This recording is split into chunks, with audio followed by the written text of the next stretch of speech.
There was once a young hunter who went boldly into the forest.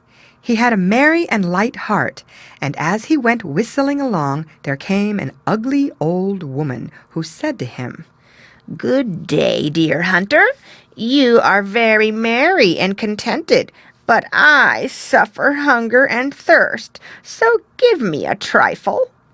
The hunter was sorry for the poor old woman, and he felt in his pocket and gave her all he could spare. He was going on then, but the old woman stopped him and said, "Listen, dear hunter, to what I say. Because of your kind heart, I will make you a present. Go on your way, and in a short time you will come to a tree on which sit 9 birds who have a cloak in their claws and are quarreling over it. Then take aim with your gun and shoot in the middle of them. They will let the cloak fall, but one of the birds will be hit and will drop down dead. Take the cloak with you. It is a wishing cloak, and when you throw it on your shoulders, you have only to wish yourself at a certain place, and in the twinkling of an eye you are there. Take the heart out of the dead bird and swallow it whole, and early every morning when you get up, you will find a gold piece under your pillow." The hunter thanked the wise woman and thought to himself, "These are splendid things she has promised me, if only they come to pass." So he walked on about 100 yards, and then he heard above him in the branches such a screaming and chirping that he looked up, and there he saw a heap of birds tearing a cloth with their beaks and feet, shrieking, tugging, and fighting, as if each wanted it for himself. "Well," said the hunter, "this is wonderful. It is just as the old woman said." And he took his gun on his shoulder, pulled the trigger, and shot into the midst of them, so that their feathers flew about. Then the flock took flight with much screaming, but one fell dead, and the cloak fluttered down. Then the hunter did as the old woman had told him. He cut open the bird, found its heart, swallowed it, and took the cloak home with him. The next morning when he awoke, he remembered the promise, and wanted to see if it had come true. But when he lifted up his pillow, there sparkled the gold piece, and the next morning he found another, and so on every time he got up. He collected a heap of gold, but at last he thought to himself, "What good is all my gold to me if I stay at home? I will travel and look a bit about me in the world." So he took leave of his parents, slung his hunting knapsack and his gun round him, and journeyed into the world. It happened that one day he went through a thick wood, and when he came to the end of it, there lay in the plain before him a large castle. At one of the windows, in it stood an old woman with the most beautiful maiden by her side looking out. But the old woman was a witch, and she said to the girl, "There comes one out of the wood who has a wonderful treasure in his body, which we must manage to possess ourselves of, darling daughter. We have more right to it than he. He has a bird's heart in him, and so every morning there lies a gold piece under his pillow." She told her how they could get hold of it, and how she was to coax it from him, and at last threatened her angrily, saying, "And if you do not obey me, you shall repent it." When the hunter came nearer, he saw the maiden, and said to himself, "I have traveled so far now that I will rest, and turn into this beautiful castle. Money I have in plenty." But the real reason was that he had caught sight of the lovely face. He went into the house, and was kindly received and hospitably entertained. It was not long before he was so much in love with the witch maiden that he thought of nothing else, and only looked in her eyes, and whatever she wanted, that he gladly did. Then the old witch said, "Now we must have the bird heart. He will not feel when it is gone." She prepared a drink, and when it was ready, she poured it in a goblet and gave it to the maiden, who had to hand it to the hunter. "Drink to me now, my dearest," she said. Then he took the goblet, and when he had swallowed the drink, the bird heart came out of his mouth. The maiden had to get hold of it secretly and then swallow it herself, for the old witch wanted to have it. Thenceforward he found no more gold under his pillow, and it lay under the maiden's. But he was so much in love and so much bewitched that he thought of nothing except spending all his time with the maiden. Then the old witch said, "We have the bird heart, but we must also get the wishing cloak from him." The maiden answered, "We will leave him that. He has already lost his wealth." The old witch grew angry and said, "Such a cloak is a wonderful thing. It is seldom to be had in the world, and have it I must and will." She beat the maiden and said that if she did not obey, it would go ill with her.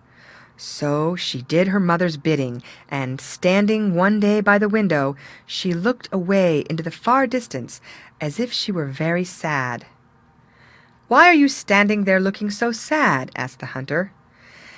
"Alas, my love," she replied, "over there lies the granite mountain where the costly precious stones grow. I have a great longing to go there, so that when I think of it, I am very sad. For who can fetch them? Only the birds who fly, a man never." "If you have no other trouble," said the hunter, "that one I can easily remove from your heart." So he wrapped her round in his cloak and wished themselves to the granite mountain, and in an instant there they were, sitting on it. The precious stones sparkled so brightly on all sides that it was a pleasure to see them, and they collected the most beautiful and costly together. But now the old witch had through her caused the hunter's eyes to become heavy. He said to the maiden, "We will sit down for a little while and rest. I am so tired that I can hardly stand on my feet." So they sat down, and he laid his head on her lap and fell asleep. As soon as he was sound asleep, she unfastened the cloak from his shoulders, threw it on her own, left the granite and stones, and wished herself home again. But when the hunter had finished his sleep and awoke, he found that his love had betrayed him and left him alone on the wild mountain. "Oh," said he, "why is faithlessness so great in the world?" And he sat down in sorrow and trouble, not knowing what to do. But the mountain belonged to fierce and huge giants, who lived on it and traded there, and he had not sat long before he saw 3 of them striding towards him. So he lay down as if he had fallen into a deep sleep. The giants came up, and the first pushed him with his foot and said, "What sort of an earthworm is that?" The second said, "Crush him dead." But the third said contemptuously, "It is not worth the trouble. Let him live. He cannot remain here, and if he goes higher up the mountain, the clouds will take him and carry him off." Talking thus, they went away. But the hunter had listened to their talk, and as soon as they had gone, he rose and climbed to the summit. When he had sat there a little while, a cloud swept by, and seizing him, carried him away. It traveled for a time in the sky, and then it sank down and hovered over a large vegetable garden surrounded by walls, so that he came safely to the ground amidst cabbages and vegetables. The hunter then looked about him, saying, "If only I had something to eat! I am so hungry, and it will go badly with me in the future, for I see here not an apple or pear or fruit of any kind, nothing but vegetables everywhere." At last he thought, "At a pinch I can eat a salad. It does not taste particularly nice, but it will refresh me." So he looked about for a good head and ate it. But no sooner had he swallowed a couple of mouthfuls than he felt very strange and found himself wonderfully changed. 4 legs began to grow on him, a thick head, and 2 long ears, and he saw with horror that he had changed into a donkey. But as he was still very hungry, and this juicy salad tasted very good to his present nature, he went on eating with a still greater appetite. At last he got hold of another kind of cabbage, but scarcely had swallowed it when he felt another change, and he once more regained his human form. The hunter now lay down and slept off his weariness. When he awoke the next morning, he broke off a head of the bad and a head of the good cabbage, thinking, "This will help me to regain my own and to punish faithlessness." Then he put the heads in his pockets, climbed the wall, and started off to seek the castle of his love. When he had wandered about for a couple of days, he found it quite easily. He then browned his face quickly so that his own mother would have not known him, and went into the castle, where he begged for a lodging.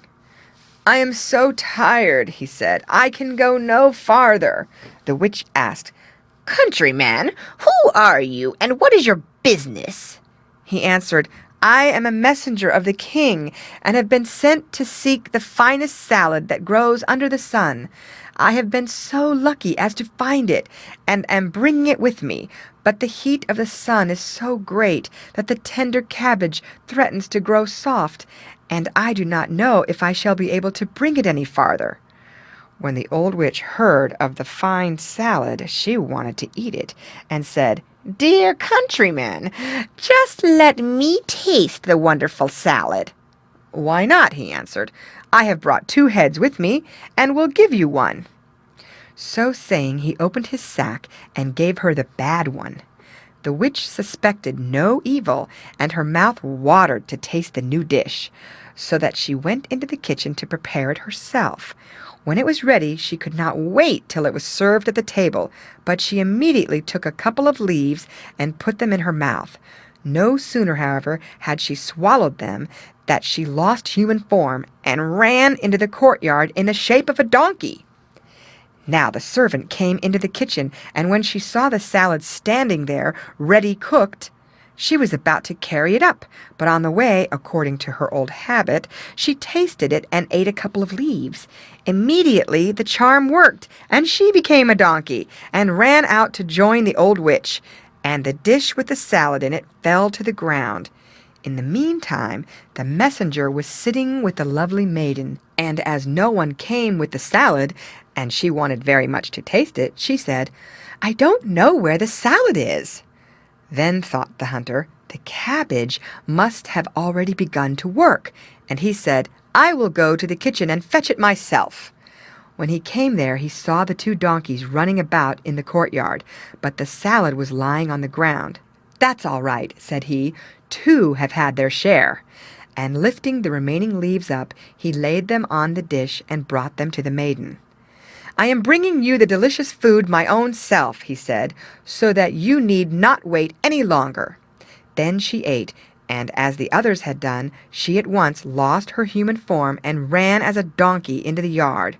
When the hunter had washed his face so that the changed ones might know him, he went into the yard, saying, "Now you shall receive a reward for your faithlessness." He tied them all 3 with a rope and drove them away till he came to a mill. He knocked at the window, and the miller put his head out and asked what he wanted. "I have 3 tiresome animals," he answered, "which I don't want to keep any longer. If you will take them, give them food and stabling, and do as I tell you with them, I will pay you as much as you want." The miller replied, "Why not? What shall I do with them?" Then the hunter said that to the old donkey, which was the witch, 3 beatings and 1 meal. To the younger one, which was the servant, 1 beating and 3 meals. And to the youngest one, which was the maiden, no beating and 3 meals. For he could not find it in his heart to let the maiden be beaten. Then he went back into the castle, and he found there all that he wanted. After a couple of days the miller came and said that he must tell him that the old donkey, which was to have 3 beatings and only 1 meal, had died. "The 2 others," he added, "are certainly not dead, and get their 3 meals every day, but they are so sad that they cannot last much longer." Then the hunter took pity on them, laid aside his anger, and told the miller to drive them back again. And when they came, he gave them some of the good cabbage to eat, so that they became human again.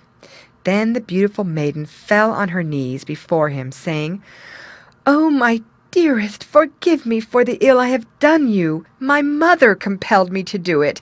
It was against my will, for I love you dearly. Your wishing cloak is hanging in the cupboard, and as for the bird heart, I will make a drink and give it back to you."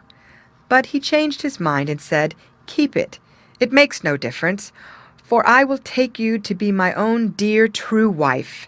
And the wedding was celebrated, and they lived happy together till death. The end.